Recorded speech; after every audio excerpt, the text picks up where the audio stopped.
Hey everybody, this is Bishop John Selders. You all know who I am. I am pleased and godly proud to be here with you tonight. This is January 16th, the year 2023. It's 2023. I thought for sure we'd be riding around in plane cars like the Jetsons. You know, meet George Jetson. That was for some of us. That was a cartoon that used to come on in the 60s.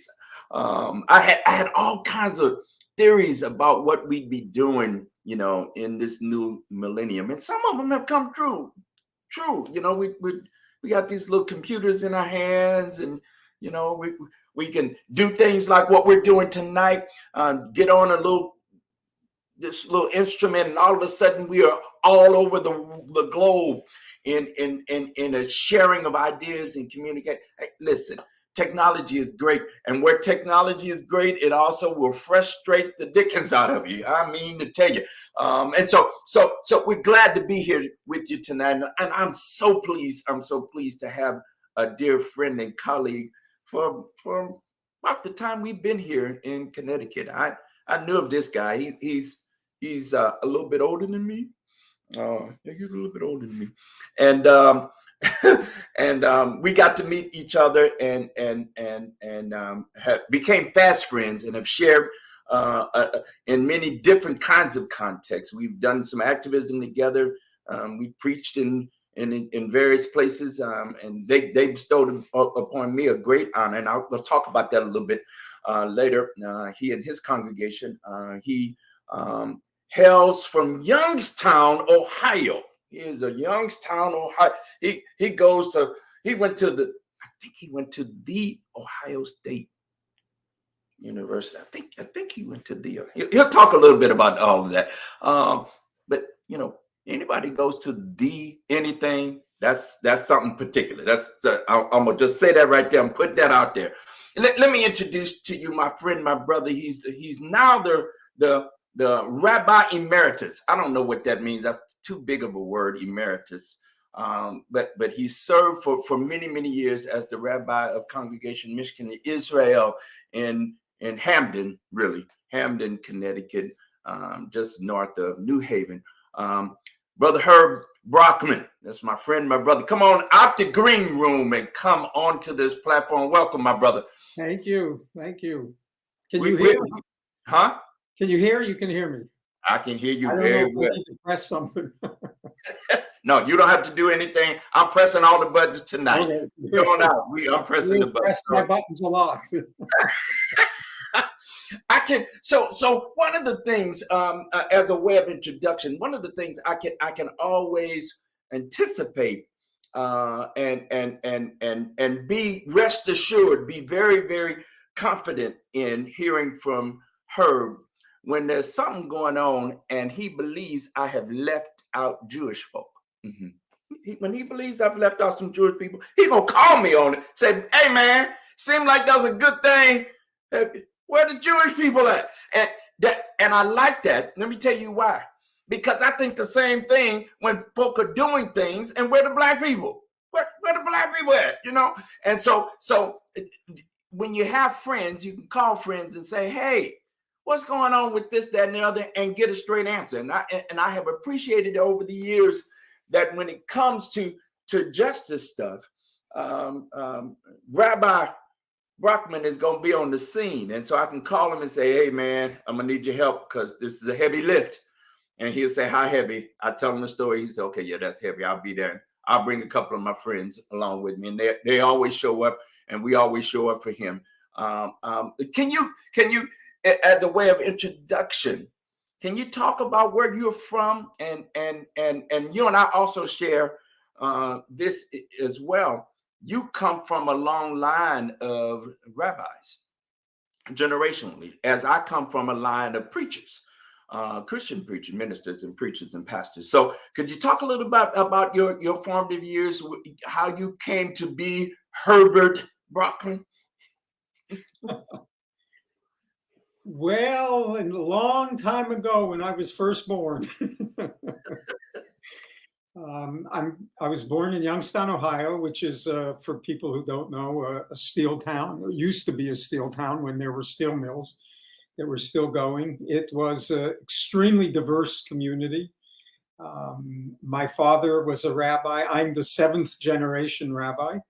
In my family, it was never my intention to go into the rabbinate, but circumstances led me, and and maybe even a higher power, although he had to have a sense of humor to lead me in this direction. But so I was actually ordained in 1970, so I've been a rabbi for 52 years. This is my 52nd year.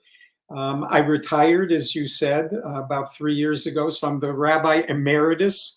And when I asked a professor at Yale, what does emeritus mean? He told me it means without merit.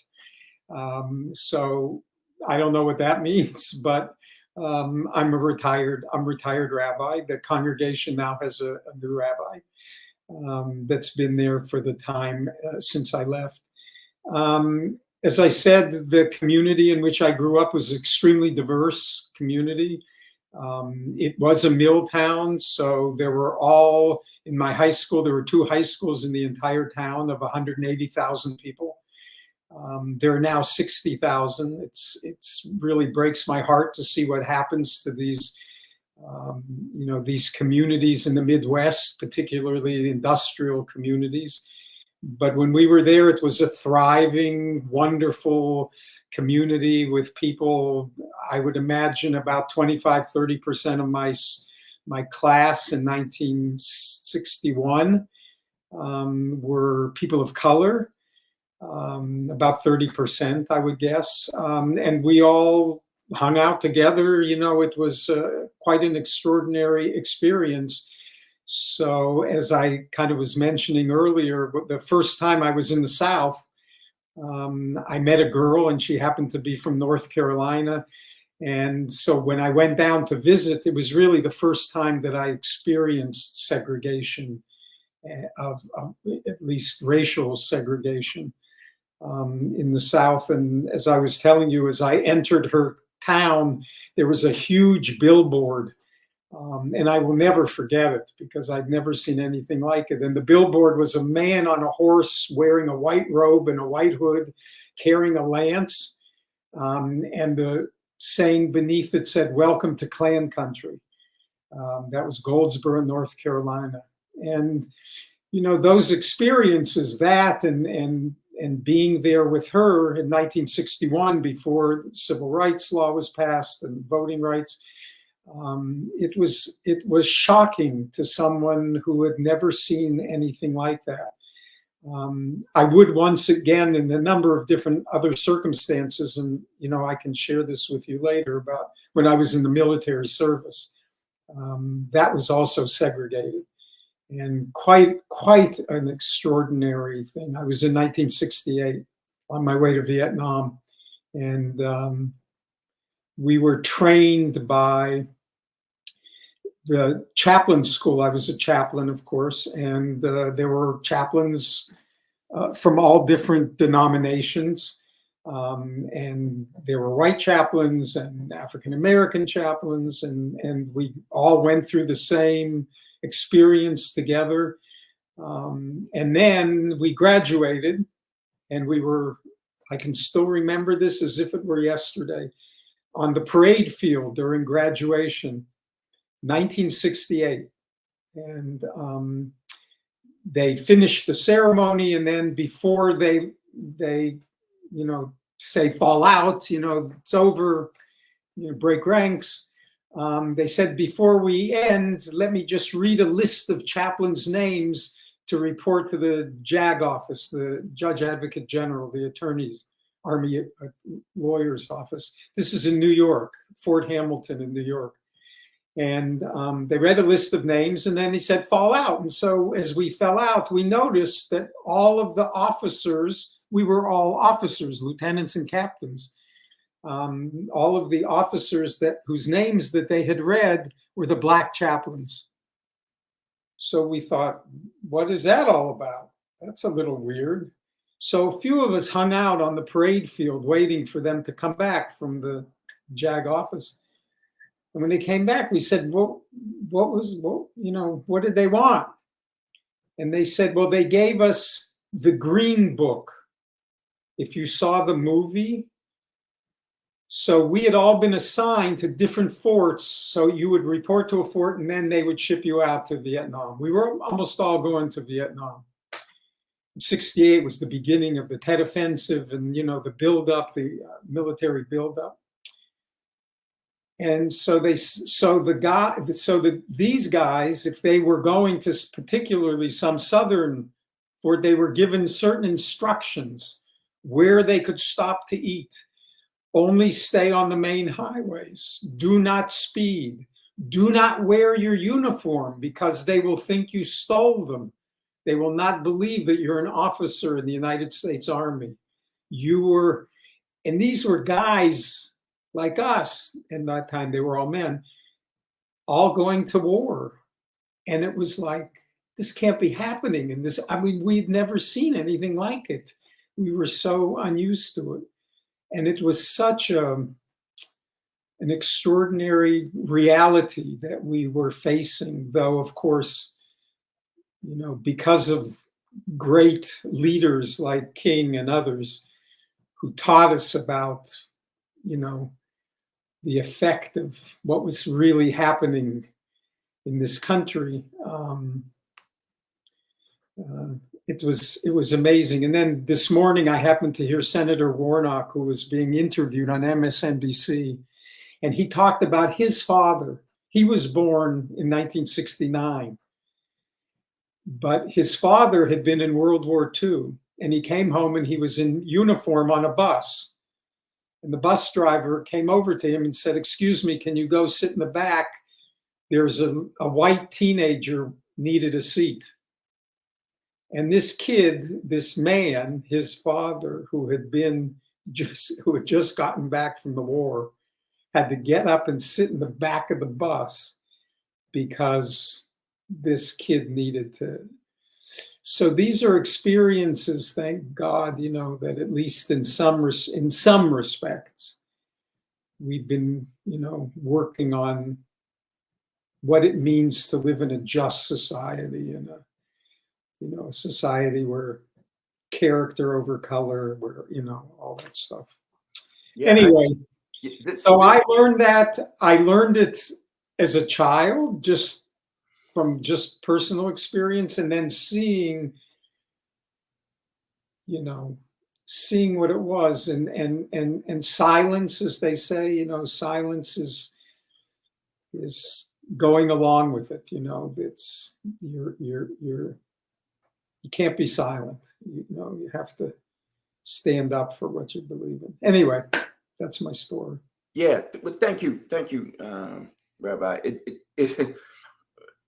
I would say I am one of those who remembers the tail end of that era you're speaking of. I was a little kid, and I remember segregation very well. My mother grew up and was raised in Waynesboro, Mississippi. And I was born in St. Louis, like many of you know. So I'm a Midwest boy too. We claim that heritage as well. And I remember my first trips to Mississippi with my mother. And one year in particular, I must have been maybe 2 or 3. I was quite precocious, and we were on a trailways bus, Continental Trailways. Right. There were 2 bus lines. It was good. You were either Greyhound or Trailways, and we Right. were on a Trailways bus. And everything was fine coming from St. Louis, going through the Boot Hill. They called it the Boot Hill of Missouri, and then get to Memphis.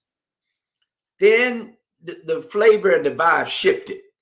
And as we went further into Mississippi, my mother's Waynesboro is about 70, 80, 90 miles. It's really 90 miles northwest of Mobile. So it's very near the Gulf. And so my mother would become extremely concerned. Now again, I was precocious. And so what I would tend to do is I would wait till she'd nod off. She'd seat me in the by the window. So I'd slide past her. I'd maneuver my way across her lap and around, and I'd head down to the front of the bus, sit right behind the driver, and I wanted to know where we were going. What was the next town? How many people lived in that town? I would have great conversations with the drivers. That was all fine, from St. Louis to Memphis, but it was not fine from Memphis to Jackson, and then Jackson to Meridian, and Meridian to Waynesboro. She'd flip her, she flipped her wig a couple of times, and we'd grind her teeth and be very, very upset with me. I remember seeing whites only or coloreds only signage as we ventured into stores. I remember she would say to me very clearly, don't you run off like you normally do. She would be very stern with me. I remember these times, and of course, young people today, that's like ancient history. This was our lives, right?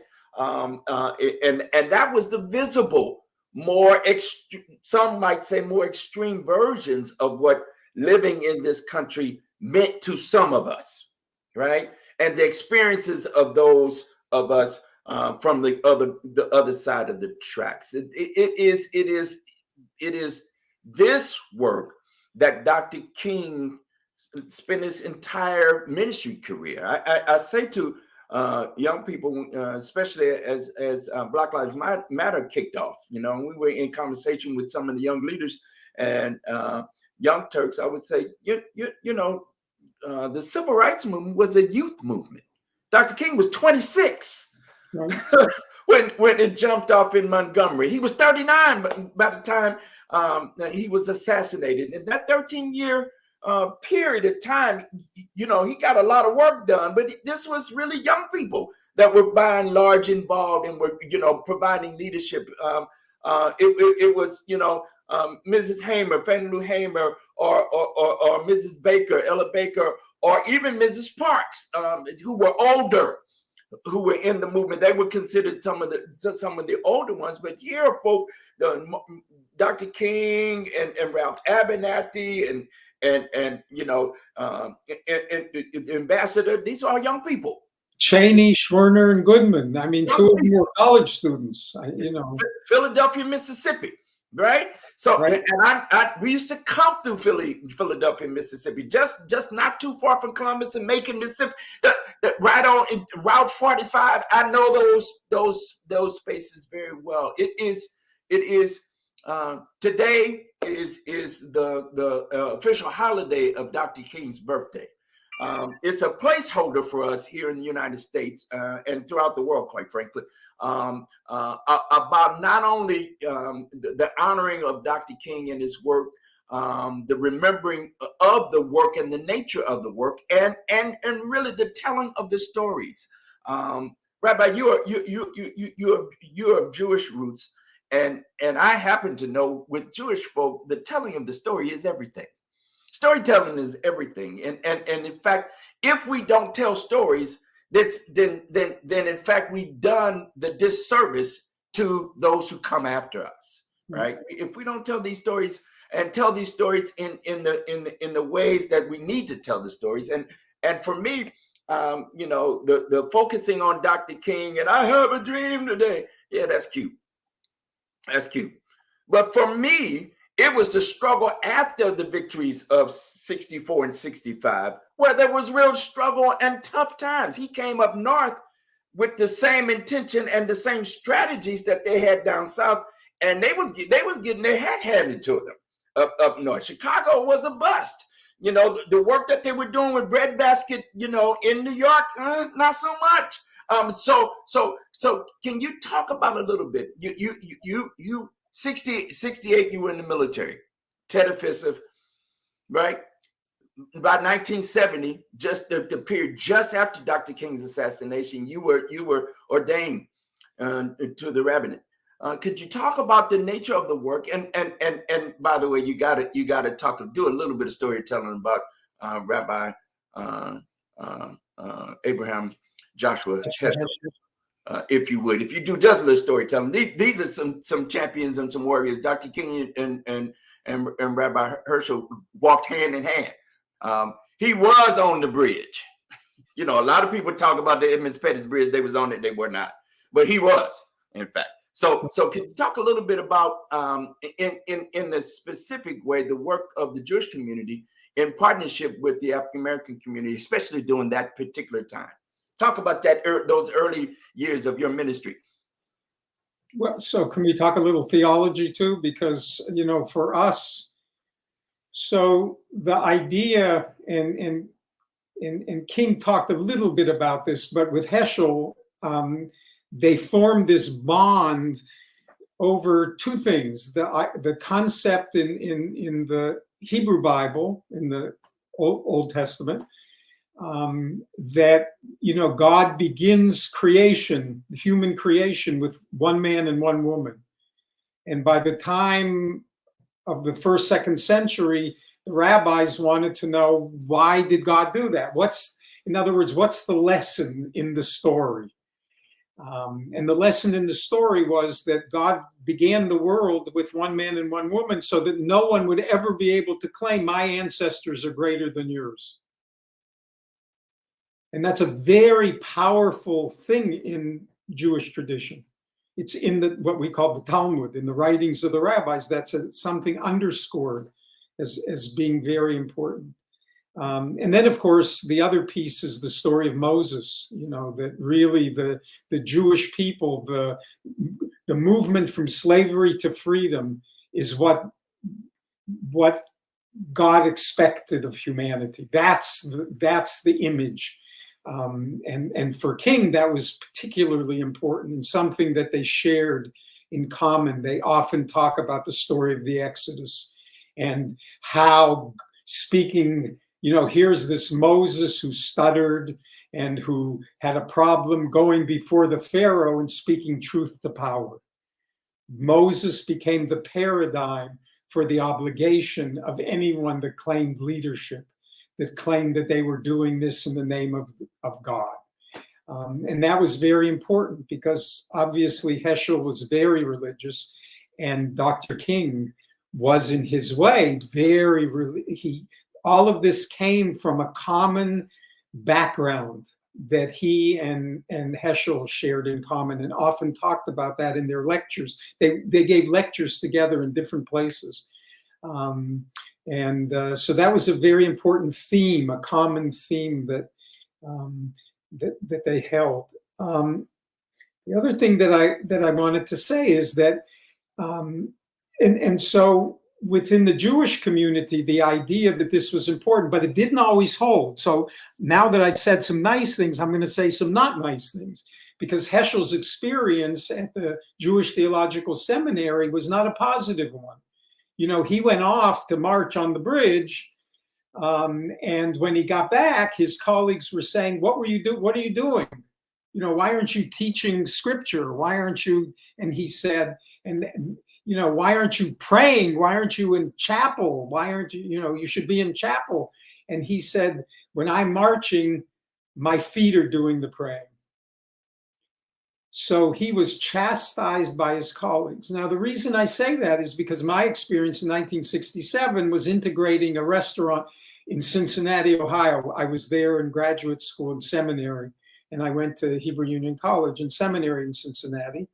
And we discovered that a nearby restaurant called the Busy Bee, I'll never forget it, Busy Bee, did not allow people of color. So a group of us decided that we were going to have a sit-in. You know, we had heard about it. This is 1967. So we were going to go sit in. And we did. And we ended up in the Cincinnati Hooskow. Yes, right. And then the question, you got in the clink. You were in the clink. Oh yeah, whatever. Yeah, well, you know. So we wanted to get bailed out, so we called the college. We had some, I don't remember exactly how we arranged it, to call the president of the seminary to come bail us out.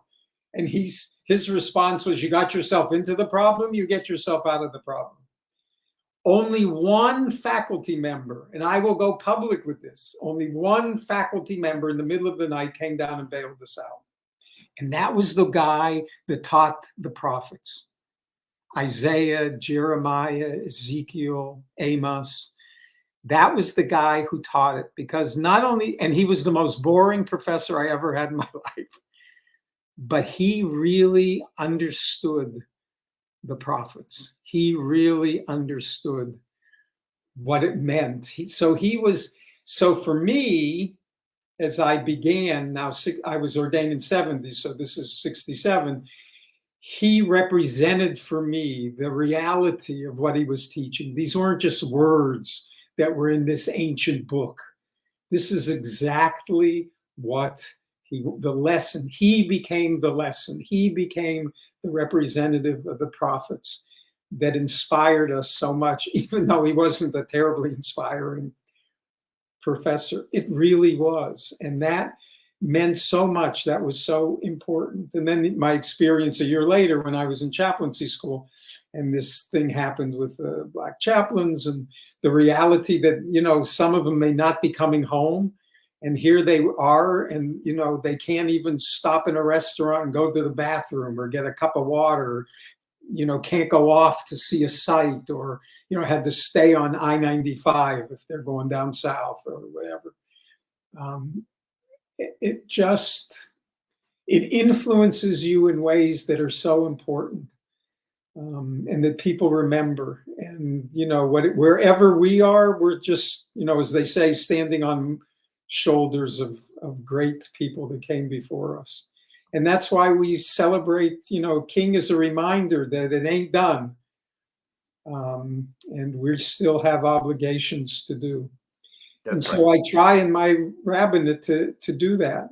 And the fact that my predecessor, Rabbi Bob Goldberg, also marched and actually was in prison in St. Augustine, Florida, with King. Florida. Yes. And so in 1961, when we built this building here, they were tearing down New Haven, the urban renewal. Of course, they tore down all the neighborhoods where minorities lived, destroyed communities, and built a highway going nowhere right through the middle of New Haven. So we moved out here to Hamden, and we built our building in 1960. And we asked if he would come, and Dr. King would come and dedicate our building. And in 1960, in October 1960, he wrote a most beautiful telegram. There used to be these telegrams, and he wrote the telegram saying, "I wish I could be there. I have to apologize to you. I'm in jail. I can't, so I can't come, but I promise you at the first convenience, I will come." And then a year later, October 1961, he came and dedicated our sanctuary in our pulpit. And it is something that my congregation has always held up with such awe and sacredness, that, someone like Dr. King would come and challenge the congregation. He did challenge the congregation, to live up to the traditions that we hold dear to us as part of our faith. Yeah. That we have to do that and continue to do that, because the battle isn't over. That's right. And that was 1961. Well, you and Congregation Mishkan Israel blessed me and honored me, invited me some years ago to be the King Day speaker. Right. So every year since 1969, we've held a service. That's right. And then it became interfaith about 15 years ago. So you all invited me, and I was your King Day speaker in your congregation. I remember. And of course you remember. I'm sharing this with the rest of y'all because he was there, and it was certainly it stands out in my mind and my heart as a highlight for me and our ministry here. This thing that Dr. King challenges. You speak of 67 in particular. It was April 4th, 67 that Dr. King rose in Riverside Church and to preach a sermon and to come out publicly against the Vietnam War. Right.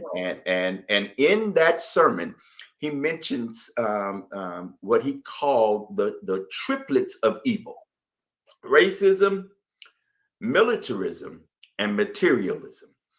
He referenced that in writings and in speeches, for a little time prior to that, but certainly after that, and posthumously in the book that was released after his death, Where Do We Go From Here? Chaos and Community. He really lays out for those of us then and now what that actually meant for him. And so we had a question that came through. What would Dr. King talk about or think about in response to the United States' role in the Ukraine war? And I would say he might have had a lot of things to say, because we've been involved in lots of incursions and in lots of trouble. Here's, can I say this and y'all won't get real mad at me? Ukraine ain't the only place that's in war and turmoil in the world. There are, and I find it just odd. I'm gonna just say this. Please, y'all don't get mad at me and don't write no emails. Don't send me no texts and nothing. Because I'm, you do the work and then let's have a conversation about it. Because we spend lots of time talking about what's happening in Ukraine, but have we had any conversation about what's happening in Colombia and in Venezuela? What's happening in Africa? There's several places. Do you all know there's some striving right now in Ethiopia, or in other places in the world? Did y'all see in Brazil? They had their own version of January 6th. Mm-hmm. They had their own version. Brasilia was hot to trot with people trying to, I don't know what they were doing. They were tearing up stuff, turned up, as the kids call it. They were turned up in Brazil, mad because there is the narrative that there has been some irregularities in the vote there. With Bolsonaro and the new president there in Brazil. So there are plenty of places in the world that are in civic and civil striving, and I think Dr. King would say, listen, just like he said in the face of President Johnson, and let's really be clear, President Johnson signed both the Civil Rights Bill of 64 and the Voting Rights Act of 65, right? He signed them both. It was in President Johnson's civil work around he called it the Great Society, right? Where plenty of legislation that was passed that he led. And yet, Dr. King said, when I have come to the moral opinion that what we're doing in Vietnam is wrong.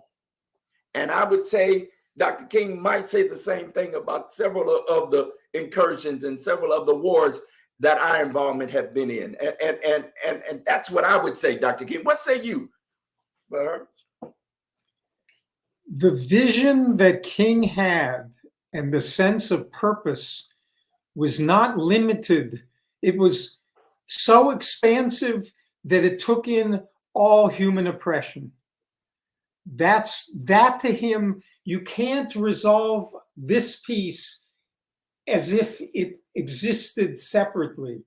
It's like I say to people, I never met a racist who wasn't also anti-Semitic. I never met someone who was anti-Semitic and wasn't a racist. It's not possible. You can't fight hate with just, these people who hate this thing. There's no such thing. He understood. King, better than almost anyone that I can think of, was able to have this large vision of human oppression, and that you had to undermine human oppression from its very root. You had to pull it up from its very roots. You couldn't resolve this thing without resolving this thing. That you couldn't resolve hate without dealing with the economic implications of it. The roots so the idea of reparations was unfair. Of course.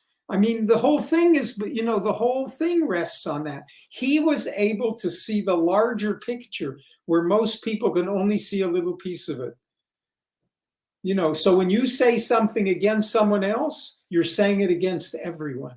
That's right. And you have to internalize that in ways that are different, because we all have our own little idiosyncrasies and our own self-interests and all of that. But you can't. He had such an expansive vision, a remarkable clarity of purpose that speaks to us today. Yeah, that's what we need to hear. We do, and from in my humble opinion, I think we have to come clean. Let's spend the time like today, honoring Dr. King and the many others who were in the efforts of transforming this nation during the 1950s and 60s. The golden years of the civil rights movement.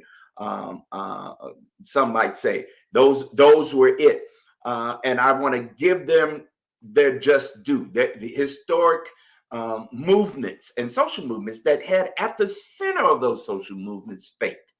The idea that we are called to be by the Almighty, by something bigger than us, as well as something that's what's inside us. There is a common thread of humanity that weaves us together. He in fact talked about this in his letter to Birmingham jail, the mutual garment of destiny, he called it.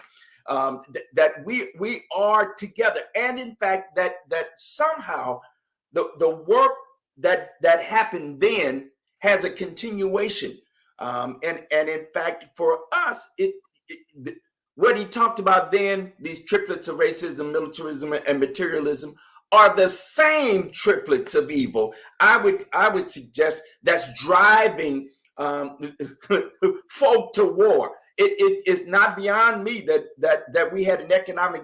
Every time there's a war, we have an economic boom. Right.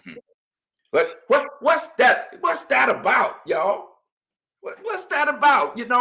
All of a sudden we we were in the Depression in the 1930s. All right.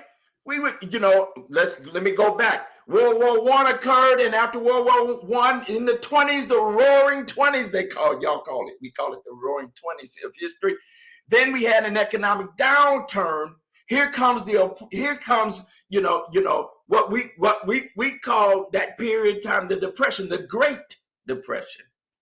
And out of the Great Depression, we have a Second World War, which was really the continuation of the First World War. I don't know why Germany and the middle of Europe gets us all turned up.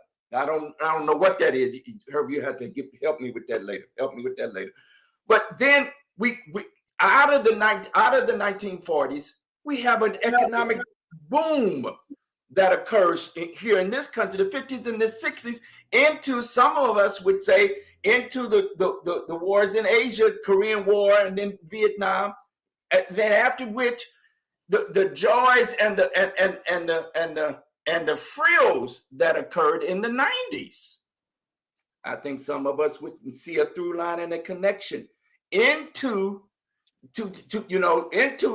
what happened to us in see, here we go, 9/11, January 6th. We have these dates that signal to us some specific things. December 7th, 1942, right? 1941, our entry into the World War I, for example. These connecting pieces where oppression, money, and the thirst and the drive and the greed that's created in money, and the seeking of creating war and all of the accoutrement that come with that. There's some connecting there that if we don't pay attention to it, we're going to find ourselves in some similar spaces. So President Eisenhower warned us about this. Eisenhower, the great general that won the war, called it the military-industrial complex. That's what he warned. At the end of the war, many became president, and he said, beware of the military-industrial complex. They will carry you. I wanted to mention the letters, though, the letter from Birmingham jail, because in your tradition, it was hardly the first letter. The first letter was Paul's from Ephesus, and from Rome, a letter from Rome when he was in jail in those places. So Paul was kind of the paradigm. And then I want to jump because I want to mention Dietrich Bonhoeffer, who was a great Protestant theologian and pastor, German pastor, Lutheran pastor. And he wrote very famous letters that have just been translated and published. Very important letters. Dietrich Bonhoeffer, who was a pacifist, struggled with whether he had the moral obligation to try to assassinate Hitler. There was a movement among German army generals to assassinate Hitler because they believed that he was bringing them to war. Like we're just finding out about another past president of the United States who wanted to bomb North Korea and blow it to bits. And we came very close to doing that. I don't know. It's in the news recently. You should listen to it. It's kind of interesting. The parallels are interesting. Anyway, Bonhoeffer decided that he would participate in the attempt to assassinate. It failed. He was arrested, and about 2 or 3 weeks before the war ended, he was hanged in prison. He wrote these letters of searching his faith, how could he understand this? What was his responsibility and all of that? Powerful, very powerful and important letters that he wrote. Agree or disagree, the point was he was coming from his faith tradition. And it was obviously this incredibly humble, religious person struggling with, should he be involved in this? And in the end, he did. He decided to do that. And I don't bring it up because of this end, but I bring it up because of the courage, the hope that's found in his letters. Very similar to Martin Luther King, because for him, these people were all, whether it was the St. Paul or whether it was, Dietrich Bonhoeffer, he was very well aware of what went before him.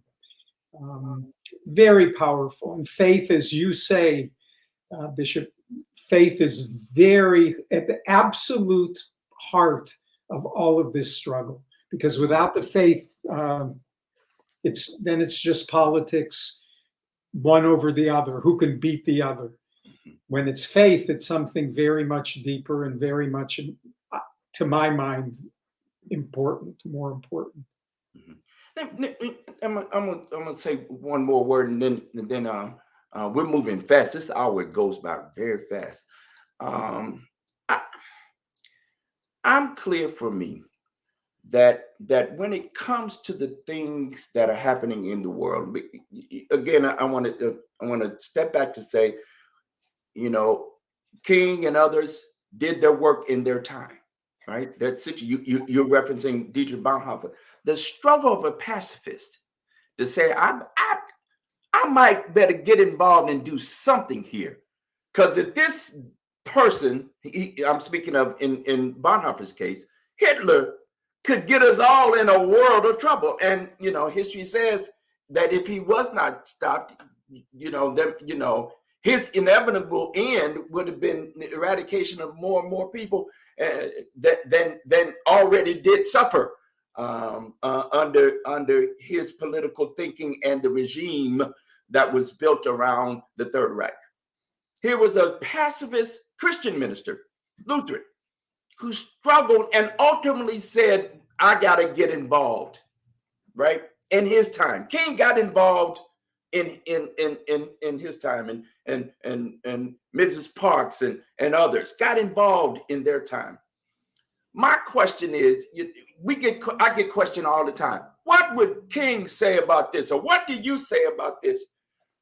I think I've been on record, and you go check my record, folks that want to know the things I believe that are very important. I've stuck my neck out on those things.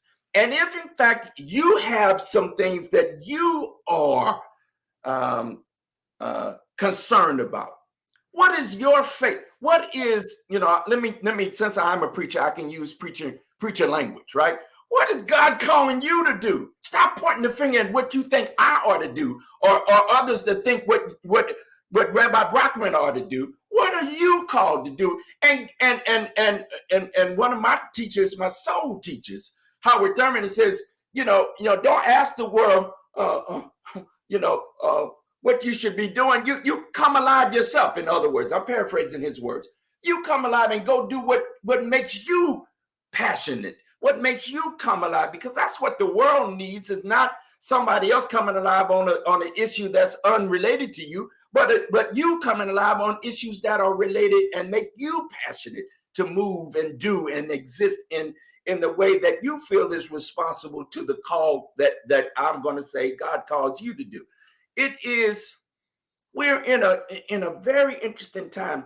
I never would have thought that the hands of time would have rolled back in such a way that we would still be revisiting race or in the ways that we are, or better yet, that there would have been the repeal of the Voting Rights Act in the way that the court, and I'm going to call it an activist court, took on when it did not support or when it did support the repealing of some of the Civil Rights Acts, legislation, call it an unconstitutional. It's mind blowing to me, regardless to what party affiliation that you have. That my word is this: there's some things that are just right, and then there's some other things that's just wrong. And you don't have a need of a teacher, a Bible, or any other leader to tell you, right? There are things when you think and ponder and reflect, it's time to move. And I think Rabbi Herschel was quoting Frederick Douglass. He said, "I prayed for 20 years, and nothing happened until I started praying with my feet, with my legs, right? So that there is something to this action." Here's what I want to ask you about, Rabbi Brockman. As you sit, in these retired years, you're not retired. You still causing good trouble, as Congressman Lewis would have said. What do you think are the pressing issues we ought to turn our attention to today. And I'm thinking about Connecticut, certainly, because this is where we live. We live here in Connecticut in this state. But not on the state. Your reach, as well as mine, touches other spaces and places in the country and the world. What do you say we need to be turning our attention to? Let me say one thing before, and then we have a saying, and I don't mean this negatively, but our saying is, pray as if everything depended on God. Act as if everything depends on you. Yes. And so that's to end that piece of it. In terms of what I see with respect to Connecticut, two things primarily, but a lot of other things have to do with it. Three things that I would list. Number one is health, universal health, poverty, and education. Those to me are three of the most important things that undergird the foundations of a community. Health. In the Talmud, it says that a scholar cannot live in a city that doesn't have a food pantry, food that provides to make sure people have sufficient sustenance. Charitable plate. They don't call it charity. We call it tzedakah, which is righteousness. A righteous where people can have resources, access to resources, education, and home. Build the walls, it says. The walls must be strong. People shouldn't live in tents. You should have a community where there's housing and where there's... So for me, I would also add the piece about education, which I think is very important. But health in Connecticut, from what I see with respect to poverty, how we deal with poverty in this state, I don't know where we are. I can't speak too much to the health of the community. One of the first things that King said is, if you're going to begin to make a difference, number one, get all the facts. You have to gather all the facts. He had 4 things that he used to say. I actually wrote them down because I was going to think of. So determine the facts, negotiate, self-perfection, work on yourself, and direct action. Those were the 4 things that King talked about. And I think that's very important. So get the facts. I don't have them to answer your question, and I wish I did. I was more involved when we had the budget watch, for example, when we produced this thing. When Clinton was president in ancient days, remember President Clinton? And he changed welfare and made it a state, so that the federal government gave money to the state, and the state was responsible to make sure that it went for welfare. And of course, none of the states did. They all used it for whatever they wanted to use it for. And so we created a group of interfaith clergy, created this thing called Budget Watch. We even fasted. They love clergy who fast. And our theme was, this budget is not just a financial document, it's a moral document. That's right. And that was the idea, that if you want to know 100 years ago, what were the priorities of the state of Connecticut, look at its budget 100 years ago and see where they gave their money. That was, and now with what Clinton had done, he undermined the idea. And so we were very concerned that the money that the state of Connecticut was going to be sharing from the federal government would go for things that had nothing to do with its purpose. Its intended purpose was welfare, the welfare of the citizens of the state of Connecticut, all of the citizens of the state of Connecticut, all of the residents of the state of Connecticut. So, well, our friends I was just recently with them at a vigil in honor of Dr. King over the weekend. Our friends from 1199. It was the union that Dr. King had an affinity for, certainly the district in New York in particular. Some of you all may know he was in Memphis, right, when he was assassinated, what some don't know, he was there because there was a strike of sanitation workers. Right. He was there to support the union there for Black folk, Black men in particular in that context.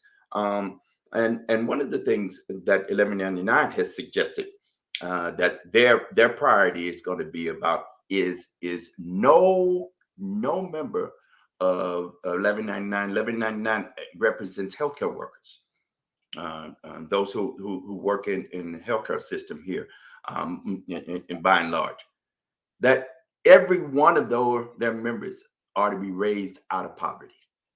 That's their priority, and that in the state of Connecticut, with the surplus that the state of Connecticut is now touting, coming into this year's session, that significant resources are to be spent to ensure that people who work have health care, that people who have a job are to have a living wage, right?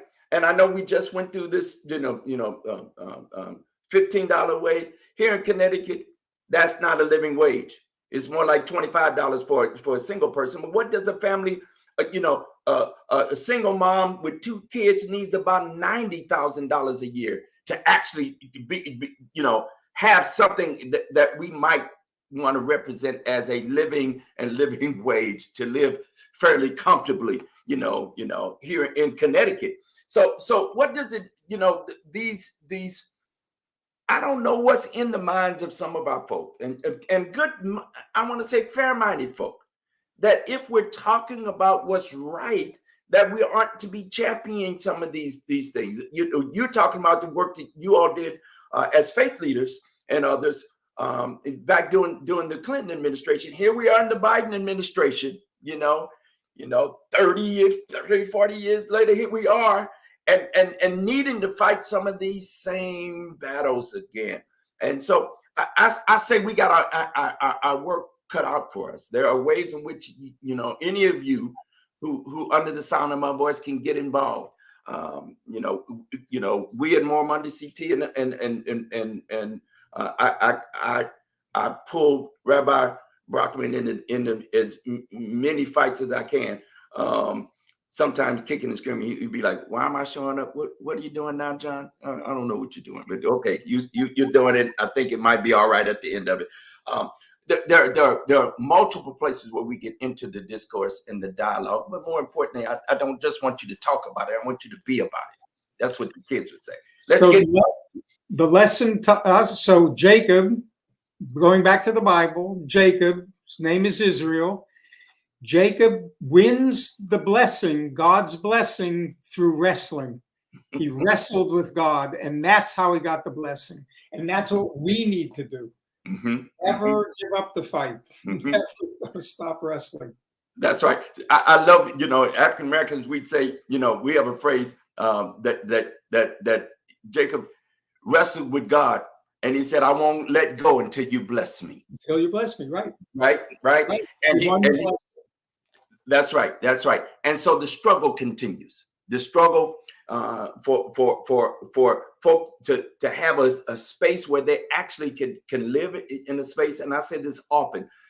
It ought to be, if you want to live somewhere and have a roof over your head, you ought to be able to go there. If you want a job, you ought to be able to go somewhere and sign up, right? And somebody ought to be hiring somebody with your skill sets. And if you don't have no skill sets, I think we could come up with some jobs that people can do so that we can get them to a living wage. And if you're hungry, we ought to be able to feed you, right? If you don't have any clothes, we ought to be able to, in the wealthiest state, they say, per capita in the country, we ought to find ways to do that. And we ought to find ways to represent ourselves when people are pushing against that effort. I mean, it's just, for me, Rabbi, it's a no-brainer.